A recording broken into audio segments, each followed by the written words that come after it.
Players, past legends. Past legends.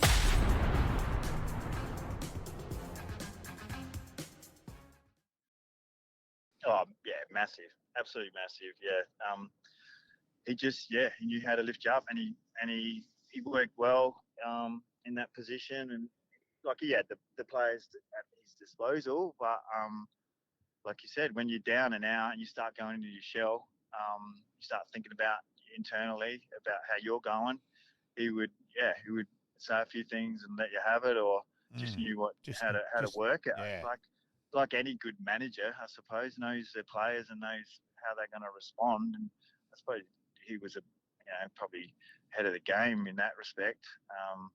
Now they have 15 different coaches, line coaches and everything, and he just knew his squad and how to talk to certain people. And I just love playing for Jack. So he just would get out there and give it all. So makes a big difference, mate. It does make a big difference. Yeah. So also, 97 and we briefly touched on 98 there, that you had some success personally as part of Port's team, man, but you also got to represent South Australia in the State of Origin there and took home a Foss Williams medal. Again, I think Russell Ebert looked after me. He was part of the selection team, being a Port man. I think Rue had a really good game that one as well. So, I don't know who else was in selectors. Maybe Robin. I reckon he was that year. I'm not sure who else might have had an influence on that, but Russell coaching looked after me. So, that was amazing. Like to come together with Platts and Bradley and some of those guys that I just enjoyed watching play and being able to get it amongst it, and Gavin and it was unreal. It was just Darren Jarman and Andrew, and it was super good time, knowing that you're part of that. Probably at that stage, you're part of the elite players in the competition from your state. So that's it gives you a bit of confidence, and very disappointing they don't continue doing that these days. The State of Origin, I think would still have its place, but players want it. But the problem is now, it's clubs are invested clubs. So heavily. It's an insurance if someone gets injured, the litigate. Nowadays it's just how society's changed. It's there's no doubt the players want it. There's still enough of the players want it, but it's everything else on the other side. Yeah, they would. Yeah, it's how society's changed in so many ways, and not for the better either. Yeah, no, I missed out a couple of years after, like 98 to 99. I was part of the teams or the squads, but I had a broken cheekbone on 2 occasions. Couldn't play in those other 2. So I would have loved to have been on there, but it is disappointing that things have changed in that but it was a super time for me to be able to. I've got a West End beer can with a photo on the side. I've printed on the can with all those guys. So it's pretty cool. Yep, bloody oath it is. Yeah. And then so your time then at Port, you weren't getting a game as much, writing a bit on the wall, but again, as you said, we're all younger back then and all that. You nominated for the draft. You said afterwards you thought, why in the hell did I do that, sort of thing. Yeah, that was stupid. But that's when we're old. When we're older, we're probably a bit more honest with ourselves. Yeah. I think that matters at any level. We're always thinking, we've got one more year. And it's only when you're older you go, you bloody idiot. No, I didn't. And that's at any level. Yeah. Yeah. So. Yeah, no, I remember signing a year contract for 2001. Rob Snowden,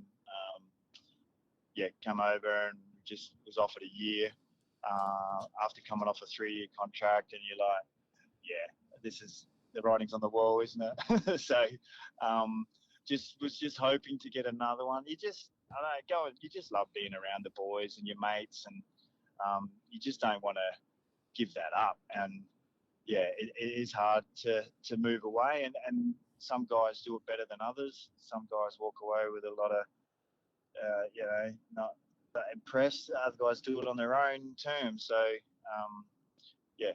to your credit, though, you did stay involved. Now, on memory, was that with your human movement, what you've been studying? Yeah. I was at uni because I worked at North Point Toyota doing a little bit of car salesman out there, but that wasn't for me. And then went to uni and started studying, and I was heading down that path, coaching, sort of fitness coaching and strength training and that sort of stuff. But I hung around for a couple of years, and then I was like, am I hanging around the club just because it's all I know, or do I really, really want to be here? And asked a few hard questions, and then ended up, then I applied for the paramedics. And got into that. So, did the running for a season as well with Choco. That was good, but just again, I felt like I needed to be around the club more to be to do that position well. That sort of, you need to be probably full time, I think, to be around the guys and know the intricacies of what's going on match day. So, but a great experience nonetheless. We'll circle back to your paramedics. Yeah, work I do want to come back to that. We will come back to that. I have to ask. We talked about your junior coaches, but obviously some of your senior coaches there as well. Yep. Mick Moldhouse. Who else are we talking? Jack, Choco. And then I had Matthew Knights a little bit at the Maggies, late. Oh, right. That's right. Yeah. Pretty sharp. Steve Williams, coach before Matthew Knights. Mm-hmm. So had a variety of guys. Obviously, probably Mick was probably the hardest out of all of them. Jack was the man, like we spoke about, who would just pump you up and still had his hard edge. Choco, bit of both. Choco could blow his top and let the roof would come crashing down, but then he would put his arm around you and get you through some other times when you weren't going so well. So a pretty good development coach too, Choco. I watched him last year during gather round. Gather round, virtually take it through, and it's just interesting to watch. There's Goody as senior coach, and he was just sitting watching, and Choco did most of it. It was really interesting watching, again, how footy's changed in that regard, but it was also watching Choco was some of the younger kids who hadn't played yet, just watching the drills he was doing with them, and he's an elite teacher of the game. He knows the intricacies of the game, and he was a PE teacher before that, so that leadership just shone through, and obviously his family history, he was just made to be in that role. But he just had a good understanding of each player, knew their strengths and weaknesses, but also knew a bit about what was going on off the field, where like Mick Moldhouse had no idea what you were like off the field. Well, that's how I felt when I was with him. He wouldn't have known who my partner's name was or anything like that. Back in the day, I wouldn't have thought. Maybe I got it wrong, but whether you like to go and have a surf or whether you'd like to play golf, it was just all footy. Obviously Mark Williams knew your ins and outs, and would work on everything with you and get you up for the game. Now, back to the paramedic side of things, and you are extremely well respected around the traps and the paramedic world, and that's not just from the illustrious David Atcher either.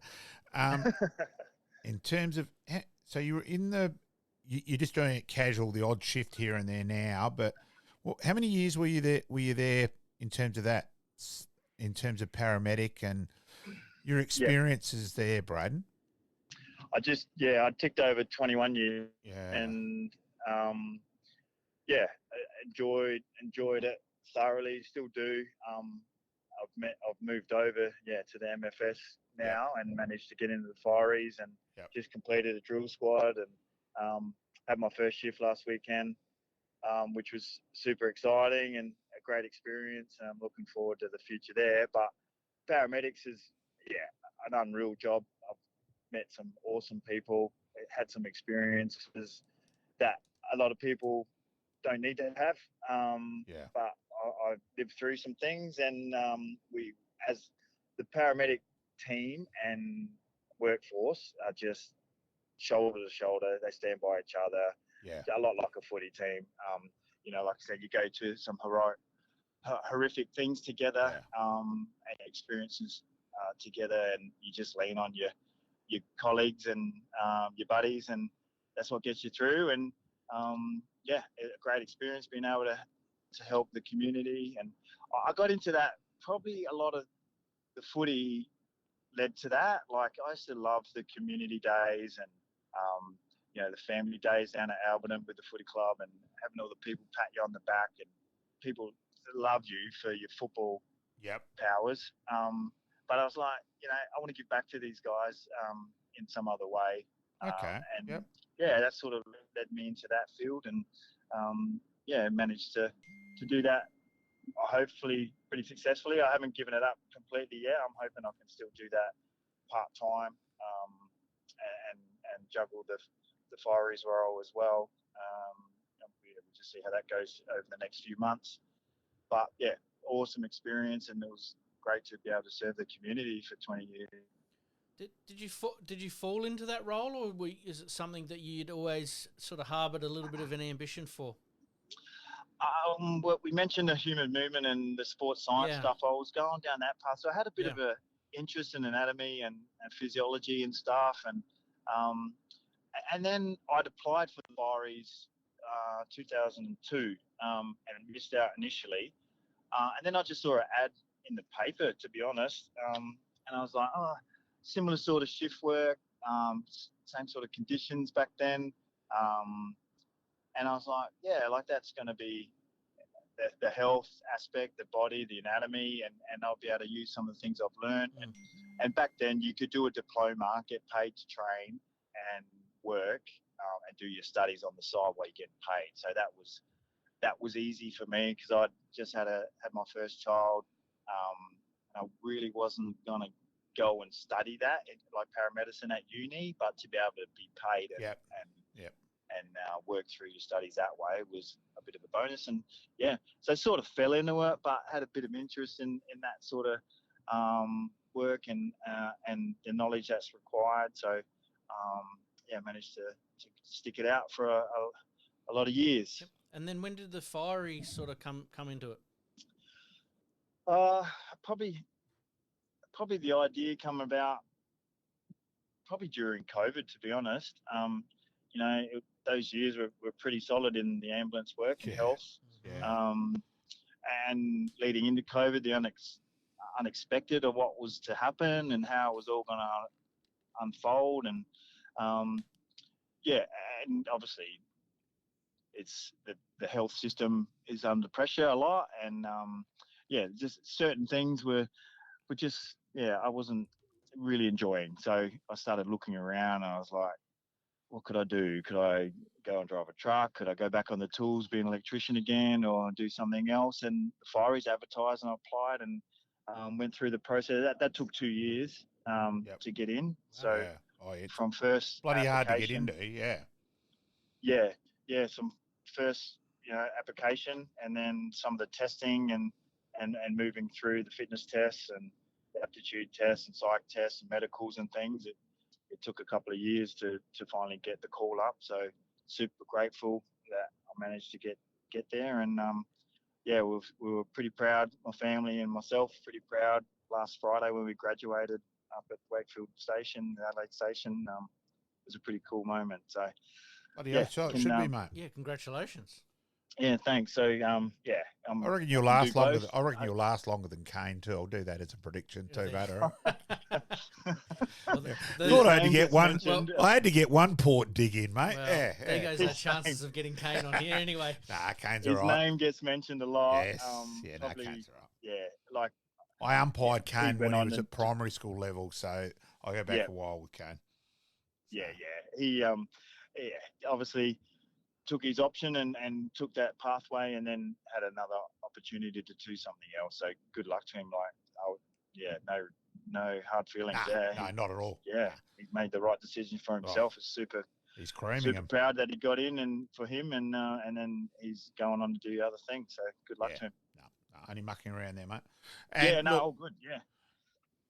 The frustration there in terms of the paramedic world and all that. Do you think there's just some, hopefully, a bit of gradual improvement in general at the moment with things which are going on, with hopefully some more things being built and just few more paramedics being employed, and hopefully the ramping times gradually improving as well. So just a little bit gradual improvement there, mate.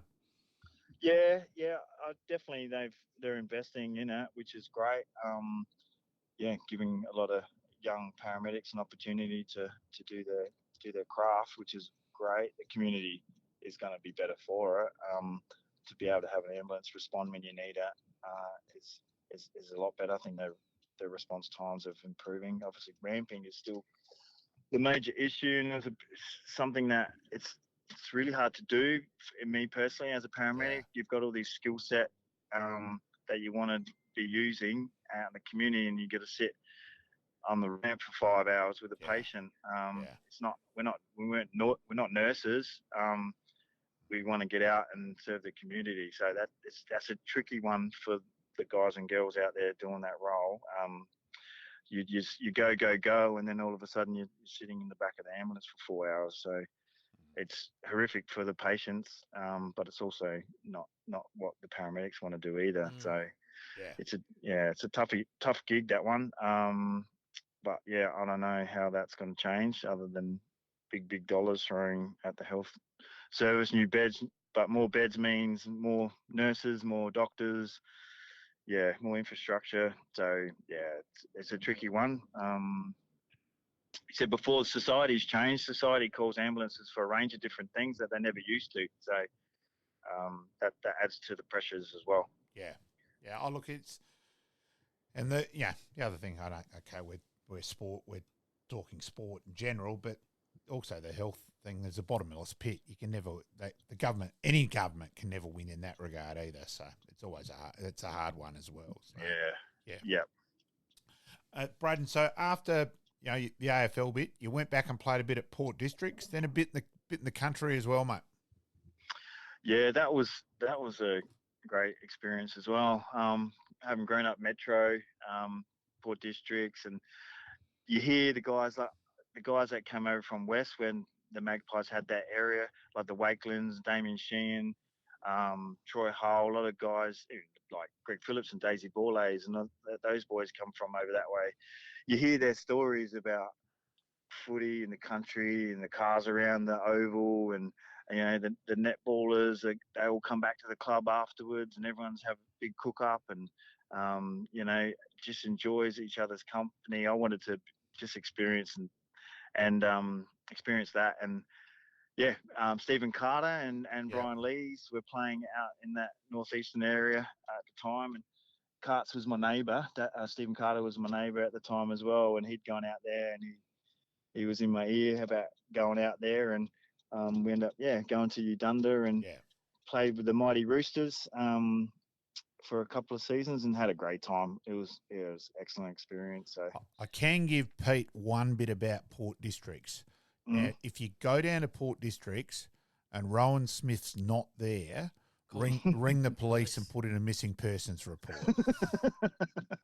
He's part of the fabric down he's there. He's a ripper bloke too. He's a ripper. He's done a heap of different roles down there, and given a lot back to that club. And he's still down there doing his thing, and really enjoyed. We're not talking only footy. We're not talking only footy season.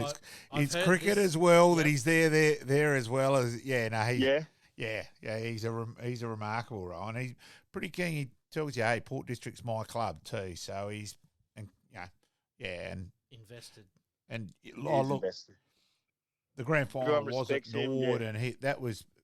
I'm saying that Port District structures, in terms of defensively, the grand final this year against Glenunga is the best I've seen at community level football this year. And they just stuck to it, didn't they? Oh, yeah. They just stitched them up where Glenunga couldn't score, and Joey Haynes floating across the back, and just the way they organised was super impressive. And even when they're 3 goals up, and a couple of guys said, Glenunga get a couple of goals here, they're back in it. And I'm going, they're not going to kick the goals. The game's over. It's just Port Districts were just too good defensively. They were fantastic.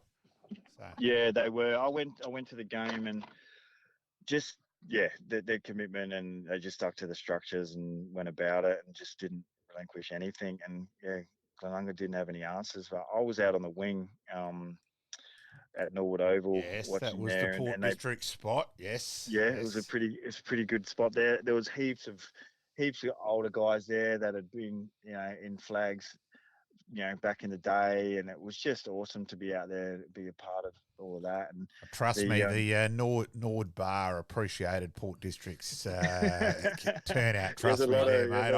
I was working the day, and yes, let's just say it was. I think they're hoping for back-to-back grand finals, right? Just say that. I'd love that. The amateur league games are bigger than league games. Yeah, by a the long players way. come over at half time and did their warm up off the Yeah, fence there. yeah. And I was in the crowd and I was just getting goosebumps. It was awesome. And then they just came on and just dominated after that. And yeah, it was good to be a part of. So in terms of, no more footy involvement at the moment, and that could turn into female footy for you. That's for sure. I've never really, other than that running I did with the power, I never really got involved. I had a few opportunities to do a few things over the years, but my girls have all been into the netball, and we're actually just rocking up at netball now to watch them play tonight. But yeah, they never really got into the footy. They enjoy it watching, but never got into playing it. And that's fine. I didn't want to miss any of their games. I just love being a part of their world, and I've got two daughters that are in their 20s now, and I still don't miss any of their games. Just always wanted to be a part of their sport and their development and not miss anything. So I didn't really want to go off and do my footy coaching or anything like that and miss all their achievements. So now, Brayden, we'll go back. We'll go to the your biggest influences and that are on a footy side and best players play. We'll do that. But now you've been with Paula, virtually since Adam and Eve were sharing apples. Give Paula's influence on you and your three girls, mate. We went to school together, Paula and I, and we were in different grades. But then I went to West Coast, and she ended up come over the year after. And she had a lot of culture. She's a ballet dancer back in her heyday, and she danced with a lot of companies around Australia and did some pretty awesome productions. And she danced with some of the Australian ballet girls and things like that. She brought a lot of culture to me and introduced me to another side of life, which was great. I reckon she's next to you at the moment, and you're having a giggle while you're talking, mate. Yeah, keep going. Not, but I might have to get the copy of this. Yes, definitely. Yep. But so she works in a yoga mindfulness space now, and that a lot of that has stemmed from her ballet days and her training back then. So she's managed to turn one of her passions into a profession, and she works with the Crows, and she's worked with the Reds, and she's worked with the Redbacks and the Strikers and Thunderbird netball. So she's been able to be involved with sport in that way, and have a small influence on people's development. And obviously she supported me throughout my sporting world. So now I've got to go. I can't holiday until the footy season's over because she's busy working with the Crows. So nothing wrong with that. There's worse things that could happen. That's for sure. Yeah. But super grateful to have her in my life, and we've had three awesome children, girls together, and like I said, they're all playing netball and doing their thing, and I just love being a part of that now. So and you ticked off the elite athlete part, having girls too. I hear that a bit, but I don't know. I look at Michael Wilson, and he's had a few boys. True. So so it's not for everyone, but I wouldn't change a thing. I really enjoy being part of my kids' world, so as everyone does. Yeah. Yep. Okay, in terms of best players played with and against, hardest opponent, that side of things, mate. And you can name a few, mate. Go whichever direction you like. Hardest is like, I look back and I think about Paul Kelly. from the fair Swans. play. Overall player he was. He's super runner, super hard runner. I tagged Robert Harvey a couple of times. You know, he wasn't too bad. Yeah, he went all right. Yep. He could play a little bit. So I had a pretty good game on Robert Harvey one day. Kicked a couple of goals and had a fair few possessions. So I was pretty happy with that. Running off the tag. But yeah, like those guys were just super good athletes and runners. And I probably had a pretty good fitness base to be able to go with them. So got a few jobs on some of those guys back then. So obviously Rashudo was a gun as well, playing on him. Played on Craig Bradley a couple of times. Yeah, I know the list goes on and on. It's just probably when I was with West Coast, I would be given a job. Yeah. So yep. I had to do a job on some of those guys. Some I was okay at, other days probably not so good. But yeah, it was just the experience of being able to play on those guys. You can't beat that. Hey, look, greatly appreciate your time.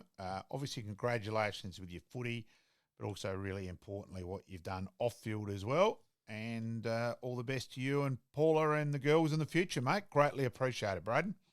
Thank you. Really enjoyed this chat, actually. You've triggered a lot of old memories for me, which is good to reflect on. You don't obviously do that, or I don't. So there's a lot of things I've forgotten, but you've brought back some good memories. Oh, so don't worry. Actually was pretty good in terms of what he sent through. Actually, one other one he did bring up, just remembered. Now, when you first gone to West Coast, about who picked you up from the airport, and did you go straight to the pub?